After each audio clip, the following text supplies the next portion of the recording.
there's no doubt about it, we live in interesting times, and thus the first in a series of apologies from Ukraine. Greetings, this is The Hardest Word. I'm Brett Doot.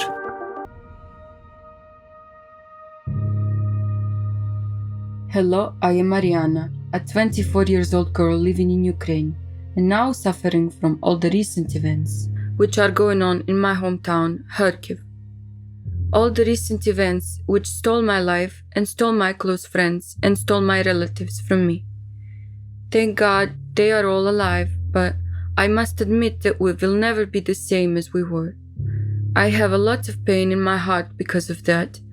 I have a lot of regrets about what I have done and not have done before the war, before my life has changed forever. Firstly, I want to apologize to myself.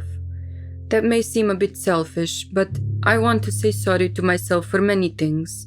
For being lazy, for wasting my days off lying home and watching TV, instead of enjoying the life outside, instead of walking in the beautiful parks of my city, which are now destroyed. I want to apologize to myself for working as a waitress for years, which took almost all my time and strength as my work shift was 15 hours a day, 4 to 5 times a week, instead of seeking for my real calling. Dear me, I am really sorry that I spent so much time doing the job I don't really like, and I want to apologize to my future, which is now blurred and ruined as now I don't know what to do and how to live. All I want and all I pray about is this war to stop. But then I start thinking, what is waiting for me ahead? The restaurant where me and my boyfriend used to work is ruined as it was in the city center, which now looks like old forgotten town from Greek mythology. Where will we work? How long will we rebuild our city? How much money will we have? And will it be enough to live till we understand what to do? Secondly, I want to apologize to my parents and my cat Timofey. Mom, Dad, Timofey, I am really sorry that I rarely visited you, that I always was so busy to just walk 5 minutes to your house and drink a cup of coffee with you.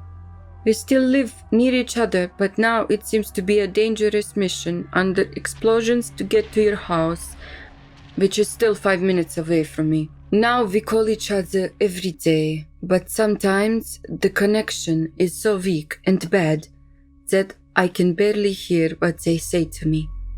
Then I want to say sorry to my lovely boyfriend. He is a stressful person and sometimes he makes panic for nothing, but not this time. I remember we were sitting in the kitchen while the Russian president gave his speech that he wants Ukrainian lands, and he said that it's only Ukrainian decision to live in peace or not. I thought that was just empty threats and said that everything will be okay. Yes, recently I was the optimistic one. But my boyfriend asked and begged me to leave our city because we are on the edge of Ukrainian map and on the border with Russia. I told him that he was crazy and that I don't want to leave because I don't want to lose all we have in Kharkiv, our flat, our friends, our relatives. And now it gives me a lot of tears because if only I have listened to him, we could be safe now and not listen to all the explosions near our house. And all I didn't want to lose, I eventually have lost. We don't live in our flat anymore. We are hiding in his brother's house not far from our home, but still it's not the same as our sweet home. Almost all my friends left the city. Some girls left Ukraine. When my boyfriend asked me to leave, we had an opportunity to go to my best friend to Czech Republic. And now we can't because all men up to 60 years old cannot leave the country. You may think that I can live alone, but just imagine being away from your love and family and worrying about them. During this time, I understood that miracles happen. Not exactly magical miracles, but kindly ones which connect and join people who were far away from each other. Many years ago, I had a big quarrel with my best friend. I still can't recover from the pain and wrath we caused each other. We had no contact in 4 years. It was the 3rd day of war and she texted me. She asked me about my feelings, if I need money, and proposed me to help me to leave Ukraine and go to Italy, where she lives for last 5 years. That was a shock. I immediately started crying because I felt ashamed for all bad words we told and all hurt we made to each other. And I want to apologize to her, my former best friend, for all bad words, for all bad decisions, for all bad actions. And I want to thank you for being worrying and thinking about me in such hard period of my life.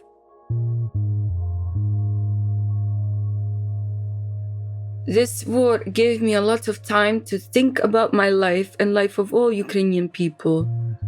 I am really sorry to people who have lost relatives during this short but bloody war. I am also sorry to all young Russian soldiers who were sent to our lands to be burnt alive in a tank. I am sorry to all Ukrainian heroes who don't sleep at night to protect our lives and not to give Russian soldiers an opportunity to occupy our cities.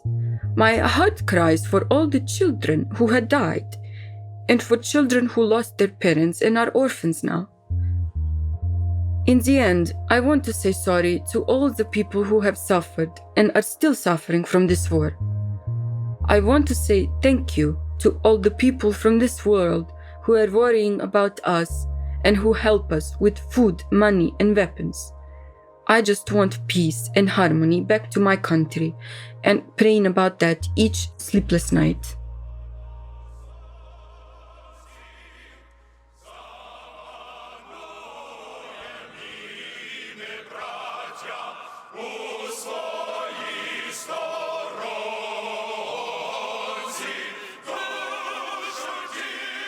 After I received Maryana's apology, I asked her what it felt like to write it. And she said, well, I felt a bit sad because I remembered everything that's going on, but I then felt relief. It was like writing a personal diary in childhood.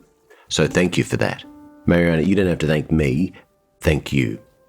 And by the way, if you're like me, you wanted to know the name of that restaurant, it was Mama Manana, probably pronounced poorly by me, a Georgian restaurant in the city centre.